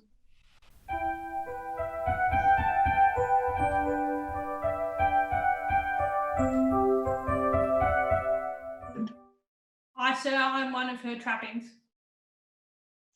I know thee well. How dost thou, good fellow? Truly, sir, the better for my foes and the worse for my friends. Just the contrary, the better for thy friends. No, sir, the worse. How can that be? Marry, sir, they praise me and make an ass of me. Now, my foes tell me plainly that I'm an ass, so that by my foes, sir, I profit in the knowledge of myself, and for by my friends I'm abused, though it please you to be one of my friends. Thou shalt not be the worse for me. There's gold. But it would be double dealing, sir. I would you could make it another. Well, I will be a double dealer. There's another. Primo secundo tertio is a good play, and the old saying is, the third pays for all. You can fool no more money out of me at this throw. If you would let your lady know I am here to speak with her, and bring her along with you, it may await my bounty further.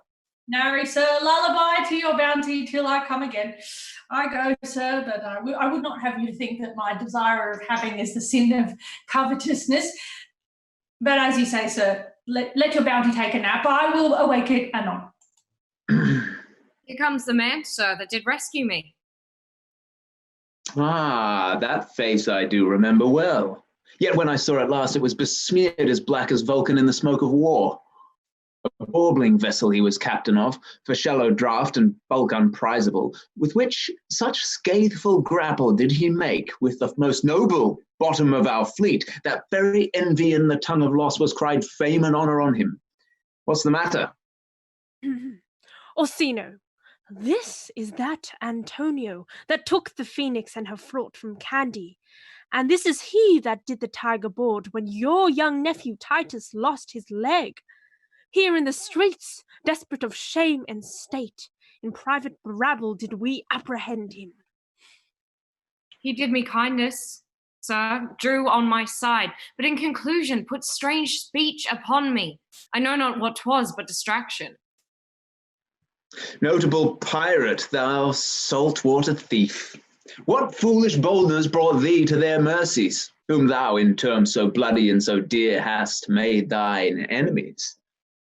Orsino, noble sir, be pleased that I shake off these names you give me. Antonio never yet was a thief or pilot, though I confess on basin ground enough, Orsino's enemy. A witchcraft drew me hither. That most ungrateful boy there by your side from the rude seas enraged and foamy mouth did I redeem. A wreck past hope he was.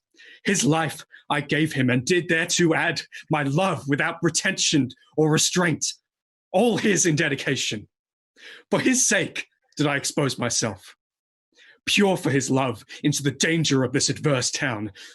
Drew to defend him when he was beset, where, being apprehended, his false cunning, not meaning but to partake with me in danger, taught him to face me out of his acquaintance, and grew a 20 years removed thing, while one would wink. Denied me mine own purse, which I had recommended to his use not half an hour before. How can this be? When came he to this town? Today, my lord, And for 3 months before, no interim, not a minute's vacancy. Both day and night did we keep company. Here comes the Countess. Now heaven walks the earth. But for thee, fellow, fellow, thy words are madness. 3 months with this youth hath tended upon me. But more of that anon. Take him aside. What would my lord but that he may not have wherein Olivia may seem serviceable? Cesario, you do not keep promise with me. Madam? Gracious Olivia. Oh, what would you say, Cesario? Good, my lord. My lord would speak. My duty hushes me. Oh, if it be aught to the old tune, my lord, it is as fat and fulsome to mine ear as howling after music. Still so cruel. Still so constant, lord. What to perverseness? You uncivil lady, whose ingrate and unauspicious altars my soul and most faithfulest offerings hath breathed out that ere devotion tended. What shall I do? Oh, even what it please my lord, that shall become him. Why should I not? Had I the heart to do it, like to the Egyptian thief at point of death, kill what I love? This your minion whom I know you love, and whom, by heaven, I swear I tender dearly, him I will tear out of that cruel eye, where he sits crowned in his master's spite. Come, boy, with me. My thoughts are ripe in mischief. I'll sacrifice the lamb that I do love to spite a raven's heart within a dove. And I, most jocund, apt and willingly to do you rest 1,000 deaths would die. Where goes Cesario? After him I love. More than I love these eyes, more than my life, more by all more than e'er I shall love wife. Ay me, detested. How am I beguiled? Who does beguile you? Who does you wrong? Hast thou forgot thyself? Has it been so long? Call forth the Holy Father. Come away. Oh, whither, my lord? Cesario, husband, stay. Husband? Aye, husband, can ye that deny? Her husband, Sirrah. No, my lord, not I. Oh, alas, it is the baseness of thy fear that makes thee strangle thy propriety. Fear not, Cesario. Take thy fortunes up, be that thou knowest thou art, and then thou art as great as that thou fearest. Oh, welcome, Father. Father, I charge thee by thy reverence here to unfold, though lately we intended to keep in darkness what occasion now reveals before 'tis ripe, what thou didst know hath newly passed between this youth and me. A contract of eternal bond of love, confirmed by mutual joinder of your hands, attested by the holy close of lips, and strengthened by interchangement of your rings. And all the ceremony of this compact sealed in my function by my testimony, since when my watch has told me toward my grave I have travelled but 2 hours. Oh, thou dissembling cub! What wilt thou be when time hath sowed a grizzle on thy case? Or will not else thy craft so quickly grow that thine own trip shall be thine overthrow? Farewell, take her, but direct thy feet where thou and I henceforth shall never meet. My lord, I do protest. Oh, do not swear. Hold little faith, though thou hast too much fear. Oh, for the love of God, a surgeon! Send one presently to Sir Toby. What's the matter? Oh, he has broke my head across and has given Sir Toby a bloody coxcomb too. Oh, for the love of God, your help. I had rather than £40 I were at home. Who has done this, Sir Andrew? The Count's gentleman, one Cesario.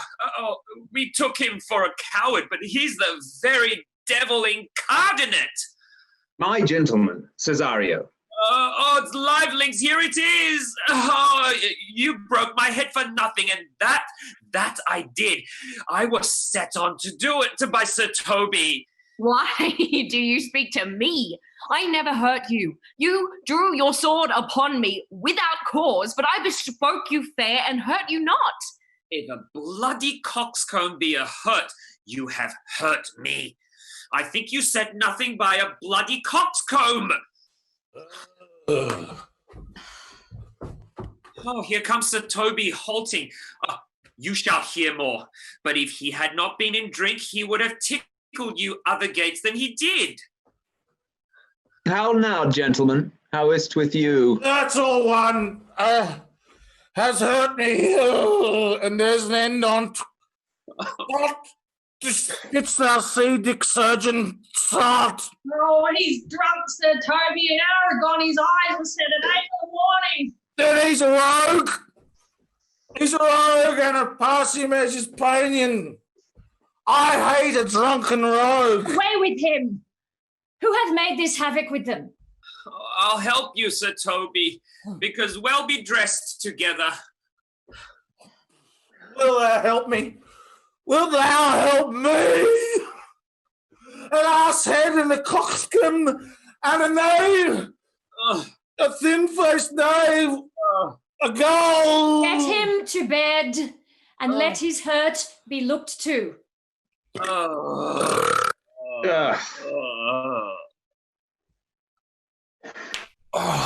I am sorry, madam. I have hurt your kinsman. But had it been the brother of my blood, I must have done it no less with wit and safety. You throw a strange regard upon me, and by that I do perceive it hath offended you. Pardon me, sweet one, even for the vows we made each other but so late ago. One face, one voice, one habit, and two persons. A natural perspective that is and is not. How have you made division of yourself? An apple cleft in two is not more twin than these two creatures. Which is Cesario? Most wonderful. Do I stand there? I never had a brother, nor can there be that deity in my nature of here and everywhere. I had a sister, whom the blind waves and surges have devoured. Of charity, what kin are you to me? What countryman? What name? What parentage? Of Messaline. Sebastian was my father. Such a Sebastian was my brother too. So went he suited to his watery tomb. If spirits can assume both form and suit, you come to fright us. Spirit I am indeed, but am in that dimension grossly clad, for which the womb from I did participate, were you a woman. As the rest goes even, I should my tears let fall upon your cheek and say, thrice welcome, drowned Olivia, Viola. My father had a mole upon his brow. And so had mine. And died that day when Viola from her birth had numbered 13 years. Oh, that record is lively in my soul. He finished indeed his mortal act that day that made my sister 13 years. I am that Viola, which to confirm, I'll bring you to a captain in this town where lie my maiden weeds, by whose gentle help I was preserved to serve this noble count. All the occurrence of my fortune since hath been between this lady and this lord. So comes it, lady. You have been mistook, but nature, to her bias, drew in that you would have been contracted to a maid. Nor are you therein, by my life, deceived. You are betrothed both to a maid and man. Be not amazed, right noble is his blood. If this be so, as yet the glass seems true, I shall have my share in this most happy wreck. Boy, thou hast said to me 1,000 times, thou never shouldst love a woman like to me. And all those sayings will I overswear. And those swearings keep us true in soul as doth that old continent the fire that severs day from night. Give me thy hand, and let me see thee in thy woman's weeds. The captain that did bring me first on shore hath my maid's garments. He, upon some action, is now in durance at Malvolio's suit, a gentleman and follower of my lady's. Oh, he shall enlarge him. Fetch Malvolio hither. And yet, alas, I do remember me. They say, poor gentleman, 'tis much distract. A most extracting frenzy of mine own from my remembrance clearly banished his. How does he, Sirrah? Oh, truly, madam, he holds Beelzebub at the stave's end as well as the man in his case may do. Has he read a letter to you? Open it and read it. Look then to be well edified when the fool delivers the madman. My lord, madam! How thou? Art thou mad? No, madam, I do but read madness. Prithee, read it in thy right wits. So I do, Madonna, but to read his right wits is to read thus. Therefore, perpend my princess and give it. Read it you, Sirrah. By the Lord, madam, you wrong me, and the world shall know it. Though you have put me into darkness and given your drunken cousin rule over me, yet have I the benefit of my senses as well as your ladyship. I have your own letter that induced me to the semblance I put on, with the which I doubt not but to do myself much right, or you much shame. Think of me as you please. I leave my duty a little unthought of and speak out of my injury. The madly used Malvolio. Did he write this? Aye, madam. This savours not much of distraction. See him delivered. Bring him hither. My lord, so please you, these things further thought on, to think me well a sister, as a wife, one day shall crown the alliance on't. So please you here at my house and at my proper cost. Madam, I am most apt to embrace your offer. Your master quits you, and for your service done him, so much against the metal of your sex, so far beneath your soft and tender breeding, and since you called me master for so long, here's my hand. You shall from this time be your master's mistress. A sister, you are she. Is this the madman?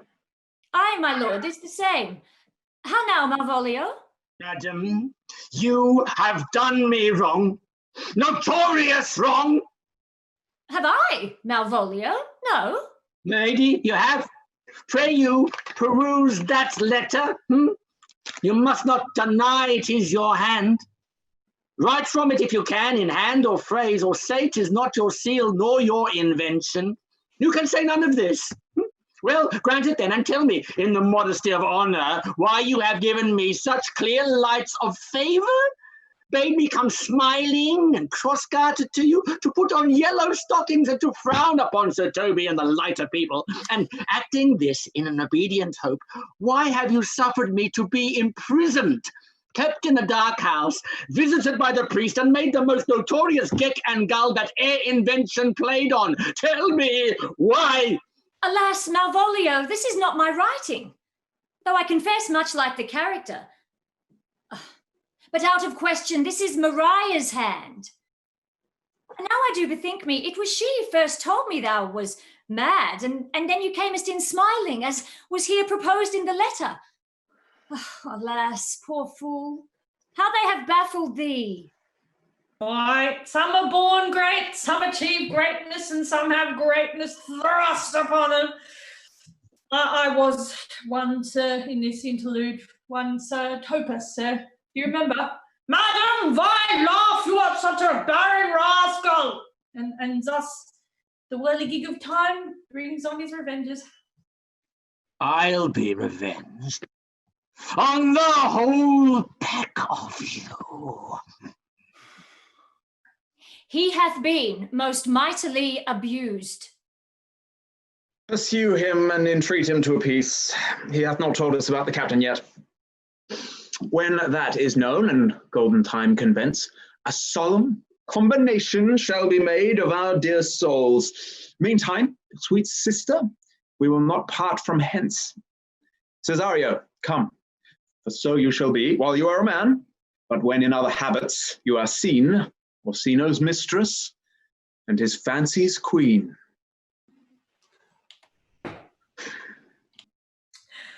When that I was a little tiny boy, with the hay-ho, the wind and the rain, a foolish thing was but a toy, for the rain it raineth every day, the rain it raineth every day. But when I came to man's estate, with the hay-ho, the wind and the rain, gates, knaves and thieves, men shut their gate, for the rain it raineth every day, the rain it raineth every day. But when I came, alas, to wife, with the hay-ho, the wind and the rain, by swaggering could I never thrive, for the rain it raineth every day, the rain it raineth every day. But when I came unto my beds, with the hay-ho, the wind and the rain, with tot-pot still had drunken heads, for the rain it raineth every day, the rain it raineth every day. A great while ago the world began, with the hay-ho, the wind and the rain. But that's all one, our play is done, and we'll strive to please you every day. We'll strive to please you every day.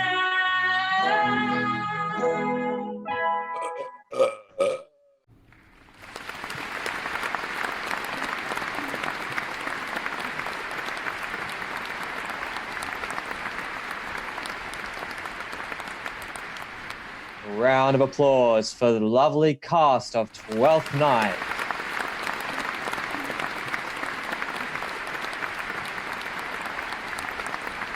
Keep that applause going. For now, I would have a big applause for our creative and technical and production team.